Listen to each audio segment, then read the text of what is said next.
So the significance of the Dia de los Muertos is that we have loved ones that I've lost. You know, it was important to be able to share that, the memories that I had with the people that aren't here with us anymore. And so, you know, I think that that touches everyone.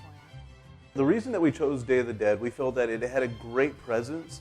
You know, it felt right with our beliefs, and being able to have some culture out there to be able to share that, not only some of our beliefs, and be able to kind of give back as well. We expected 300 people originally to come to this event, and as time went on, we thought, okay, we're going to have 5,000 people there, and we need to be prepared for that. And we were just so ecstatic that the community welcomed our very first event so well.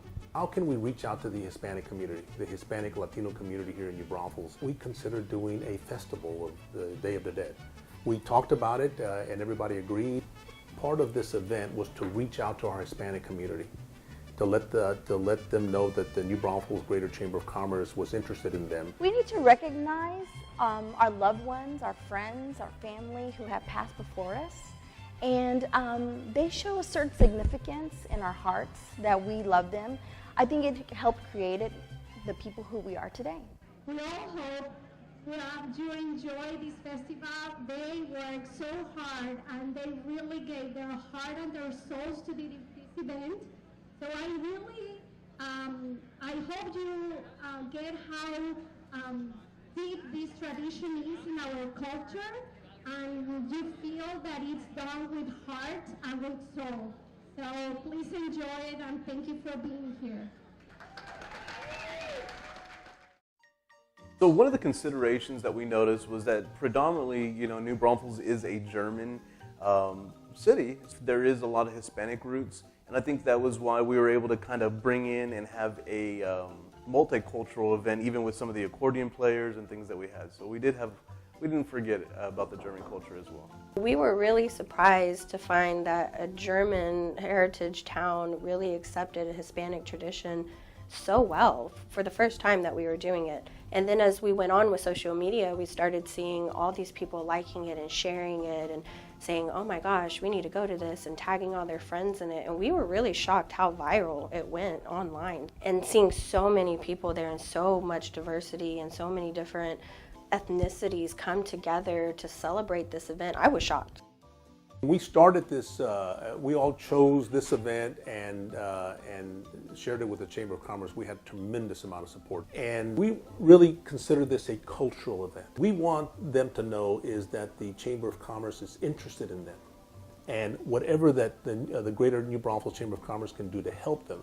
But part of doing that is develop a relationship, develop trust with the community.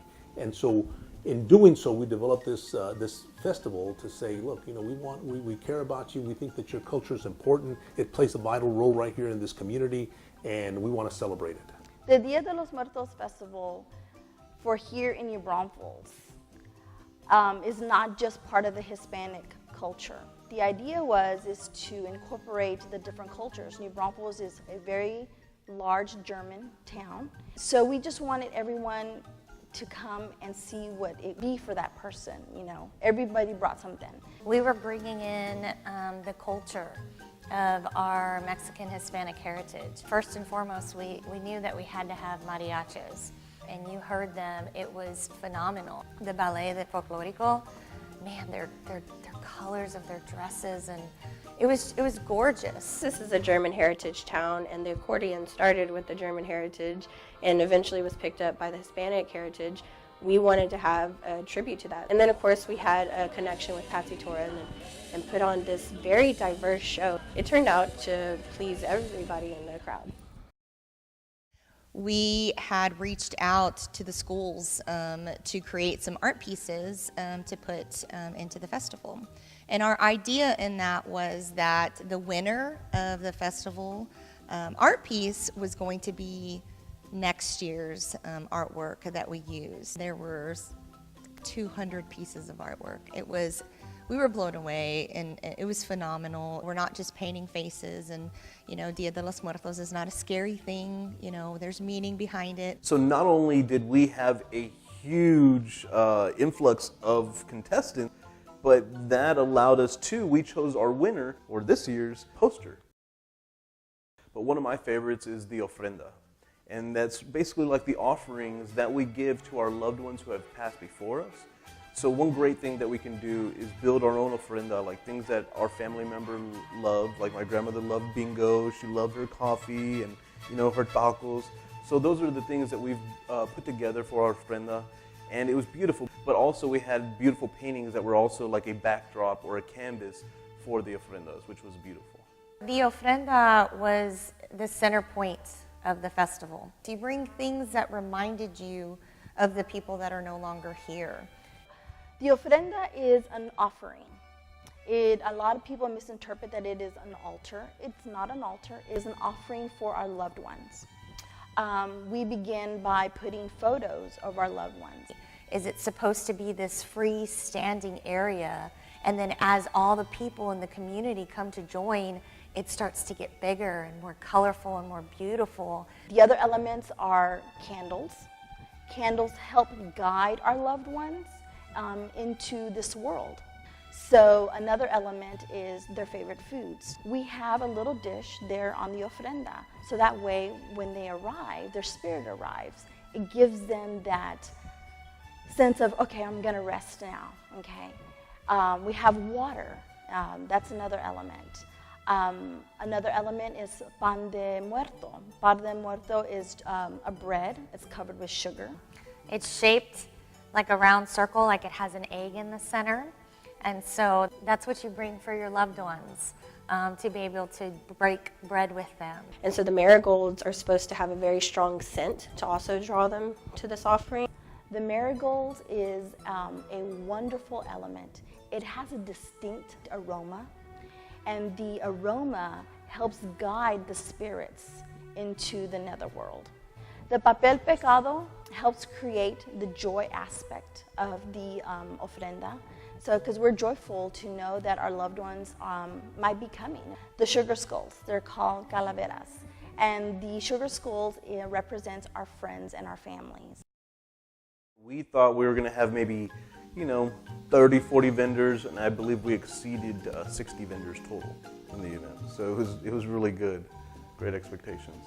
Everybody was so happy. We had so much diversity with the food choices, from pork chops on a stick, Hispanic heritage food, to some German food, and it was really delicious. At the end of the night, every vendor was so happy that they sold out and they were ready to sign up for next year. We started to get vendor and vendor after vendor, and then we came to the end and we're like, oh my gosh, we have this, these spots open. And then it just came together. And I remember at the end, we had to tell people no. To get our sponsors and other people say, hey, look at this vision we have, catch this vision with us.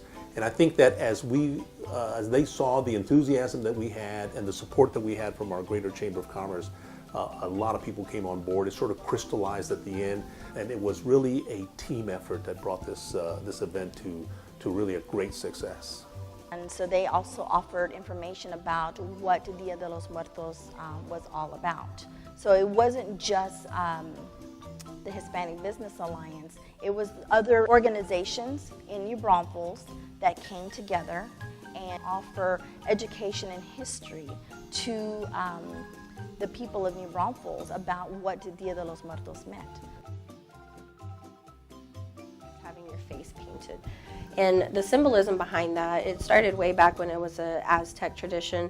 And what you do is you paint your face as a skull, but you also put symbolism relating to the person that you're wanting to recognize that has passed away. We were really impressed how many people came to the festival with their faces already painted. The face painting is just a symbolic of the afterlife. A face painter who is very well versed in the different art styles of what he was putting on your face. And so, the flowers, and it's gorgeous. And so you could have just seen everybody dancing. It was a beautiful event. The music was wonderful, and face painting was a complete hit. Those guys had their line so long, I felt really bad for them. And it was such a family-friendly event. This was an event and a festivity celebrating the lives of our loved ones that have passed. It really had nothing to do with Halloween other than it was really close to that date. And we made it educational, we made it kid-friendly, we had great entertainment, and people just really loved it.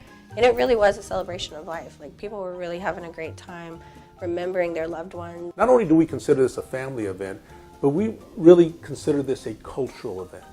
To bring in the Hispanic, Latino culture to the forefront, what we want them to know is that the Chamber of Commerce is interested in them. When we all got together in June, we were expecting about 300 people.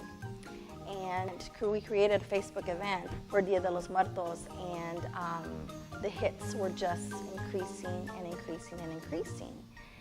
And with all that, we were surprised that we had received over 1,000. I know we had some drones that were flying about. It exceeded my expectations tremendously. When we talk about what we were pleased with in this event, we were pleased with just every aspect of it. Whether there was the vendors, whether it was sponsors, whether people that were coming to it. I think it was beyond our expectation of what was going to happen that night. Certainly, we had a beautiful night with that, and already people were saying, "Gosh, we didn't know this was going on. We heard about it, and we came in at the last minute. We can't wait to come next year."